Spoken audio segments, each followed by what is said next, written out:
What's good, everybody?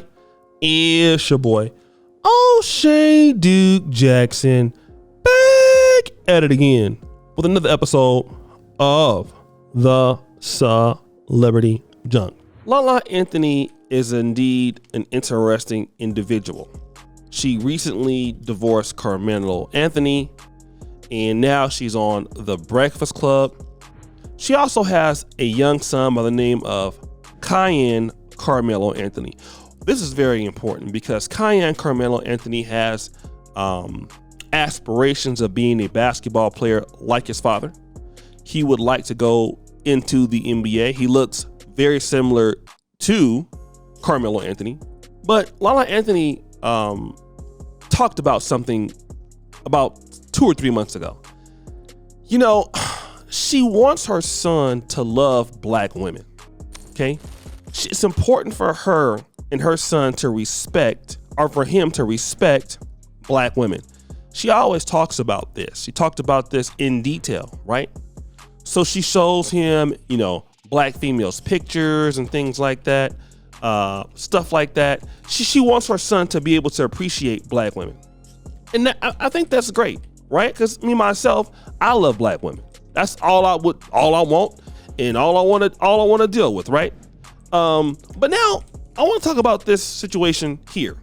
Now she recently was on this show BMF, all right? Now on the show on BMF, she showed off her entire behind, right? On the show. And she, you know, we all know that she don't have no problem doing that. You see what she does on Instagram.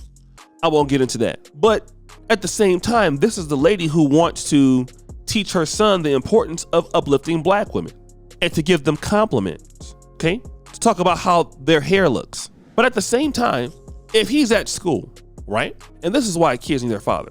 How do you explain that your mom just showed her entire behind on the BMF show? The entire behind. How do you explain that? And you know what kids are gonna say? Hey man, your mama thick. And as a young man, you don't want to hear that. You don't.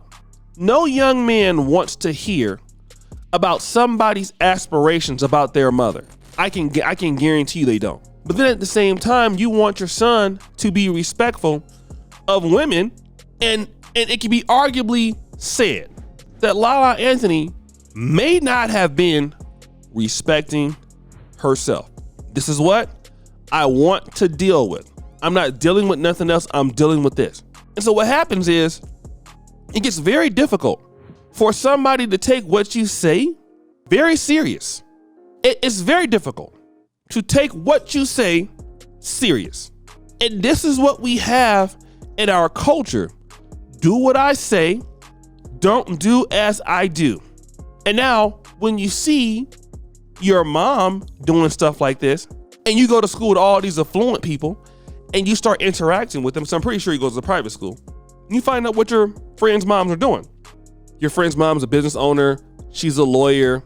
The family owns pharmaceuticals. They own farming houses. They own things like that. Then you get to see that, you know what? Wow, these other groups, they don't act anything like what I see here. You know, my mom is acting a certain way, but now other groups don't act like this. It's only my mom doing stuff like this at this point. Because your mom is the only person that's showing it on the internet.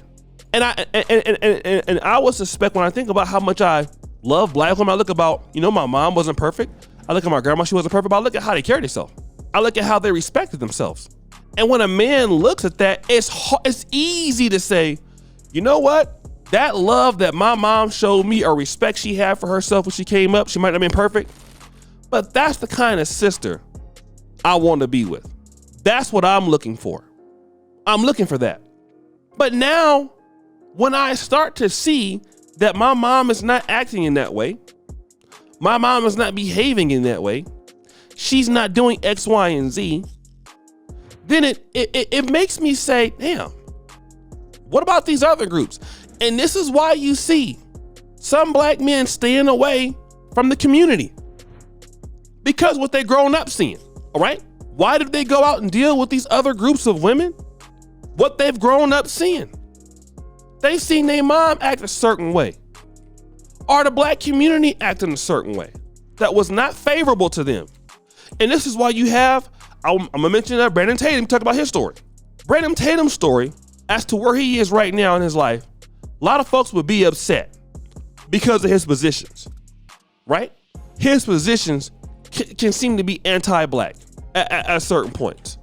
But now if you hear some of the things he saw growing up in Fort Worth, Texas, in his neighborhood, I think what happened to the brother, it really scarred him. So by the time he got to the University of Arizona, he saw a new way of life, although albeit the reasons that blacks have what they have in America is one way or another. But that it doesn't take away from the fact that people should have been acting like adults possibly in his life that were not. And he saw something on the other side and he disliked what he saw on the other side.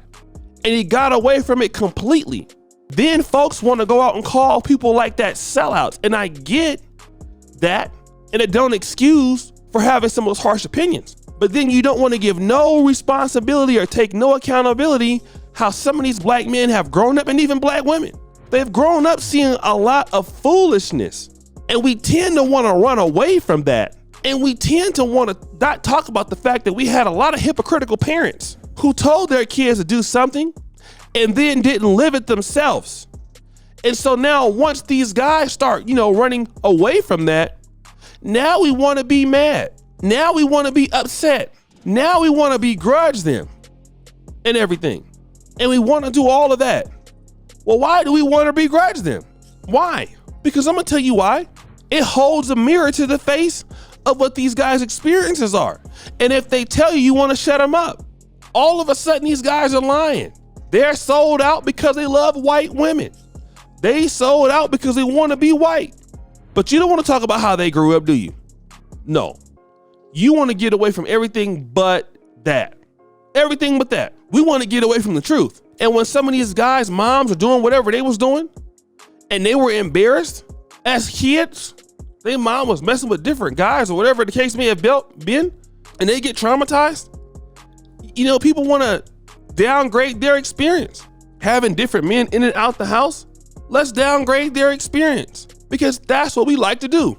Every time a black man got something at his disposal as of evidence of how certain things happen, the first thing that we want to do is downplay what they had to go through and call them liars and say it didn't happen. When we know damn well that these guys ain't lying. We know they didn't lie. You just don't like the fact of what they're talking about. That's why y'all mad. Y'all are mad, but it's not my fault. And y'all need to deal with it where it's at. Deal with why these black men feel like they feel. Stop running away from it. Run to it. Because a lot of these guys that come up like that, they didn't just get there out of self-hatred, okay? They saw a lot of messed up things, a lot of terrible things, and y'all want to be mad. Y'all want to be mad, but it's not my fault. So guys, what do you think? It's your boy, O'Shea Duke Jackson, back at it again with another episode of The Celebrity Junk. I really appreciate you for all that you do. Subscribe, hit the bell. We're out.